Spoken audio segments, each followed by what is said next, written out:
હવામાનમાં તો હજુ પણ વરસાદ આવવાની શક્યતા રહે છે. હજુ પણ બંગાળ ઉપસાગરની સિસ્ટમ મજબૂત છે, જેના લીધે દક્ષિણ ગુજરાતના ભાગોમાં ભારેથી અતિભારે વરસાદ થવાની શક્યતા રહે છે.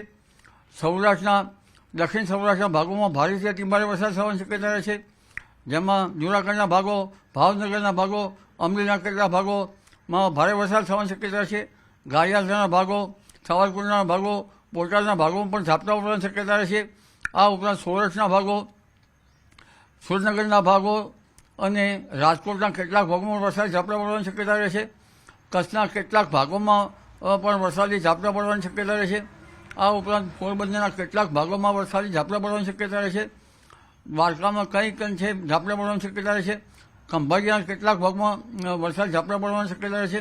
જામનગરના કોઈ ભાગમાં વરસાદી ઝાપટા પડવાની શક્યતા રહે છે. પરંતુ આ જે સિસ્ટમ મજબૂત હતી, જેના કારણે આ સિસ્ટમ સૌરાષ્ટ્ર તરફ આગળ વધતા ભિન્ન ભાગોમાં વરસાદી ઝાપટા થઈ શકે છે. પરંતુ ઉલ્લેખનીય છે કે મધ્ય ગુજરાતના ભાગોમાં હજુ ભારે વરસાદી ઝાપટા પડવાની શક્યતા રહે છે અને દાહોદ, પંચમહાલના ભાગોમાં પણ ભારે વરસાદી ઝાપટા પડવાની શક્યતા રહે છે. આ ઉપરાંત ઉત્તર ગુજરાતના ભાગો, સાબરકાંઠાના ભાગો, કચ્છના ભાગો, સમીહારીના ભાગો, ધંધુકાના ભાગો, વિરમગામના ભાગો, અમદાવાદના ભાગો, આ ભિન્ન ભાગોમાં વરસાદ ઝાપટા પડવાની શક્યતા રહે છે.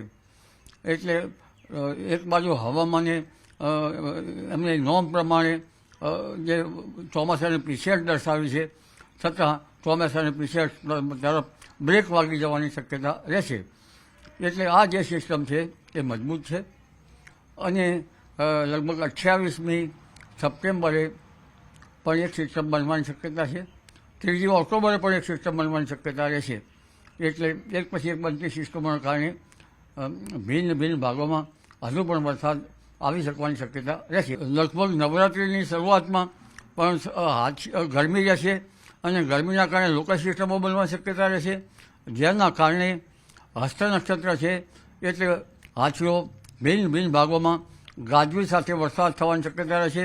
પણ ઉલ્લેખનીય છે કે સાગરકાંઠે પવનો વધારે ફૂંકાશે. હમણાં જે વરસાદ આવી રહ્યો છે તેમાં પણ પવન વધારે છે, જેથી ઊભા કૃષિ પાકો પડી જવાની શક્યતા છે. ત્યારબાદ ચિત્રા નક્ષત્રમાં પણ વરસાદ થવાની શક્યતા રહેશે. એટલે 8 થી 12 સપ્ટેમ્બરમાં પણ ભિન્ન ભાગો વરસાદ થવાની શક્યતા રહેશે. અને શરદ પૂનમની રાત્રે ચંદ્ર જો શ્યામ વાદળોમાં ઢંકાયેલો હશે તો આખી રાત તો પણ સમુદ્રમાં હલચલ જોવા મળશે. એટલે તારીખ 17મી તારીખ, 18મી તારીખે પણ સાગરકાંઠે ભારે પવન ફૂંકાવાની શક્યતા રહેશે. દરિયાખેડૂ સાવધ રહે. આ ઉપરાંત સાગરકાંઠે ઓક્ટોબર માસમાં સાયક્લોન બનવાની પણ શક્યતા રહેશે. તારીખ 7 ઓક્ટોબરથી 13 ઓક્ટોબર વચ્ચે અરબી સમુદ્રમાં હલચલ જોવા મળશે. બંગાળ ઉપસાગરમાં 14 લગભગ ઓક્ટોબરથી 28 ઓક્ટોબર વચ્ચે હલચલ જોવા મળશે. બંગાળ ઉપસાગરમાં એક મજબૂત સાયક્લોન બનશે અને આ ભારે સાયક્લોનની અસરના કારણે દક્ષિણ પૂર્વીય તટો પર ખબલી નાખે તેવો વરસાદ થશે, જેની અસર છે ગુજરાતના ભાગો સુધી થવાની શક્યતા રહેશે.